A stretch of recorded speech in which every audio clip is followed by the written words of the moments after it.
How to refresh quick ad on Snapchat. Hello everyone, this is Sabrina here to help you today. So without any further ado, let's get right into the video. First, launch your Snapchat application. Now, go to your profile icon. After that, scroll down and then you should find an option of Add Friends. Go over there.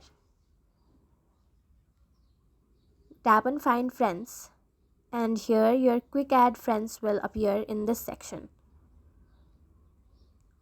Now what you will have to do is, if you do not want any of your friends to not appear, all you have to do is cross them out, and then in order to refresh it, all you have to do is pull down the screen, hold it for a few seconds and then leave it. Now it will be automatically refreshed. So that's how you do it. Thank you for watching this video. Make sure to like, share and subscribe to our YouTube channel. If you got any questions, comment them down and I'll catch you in the next one.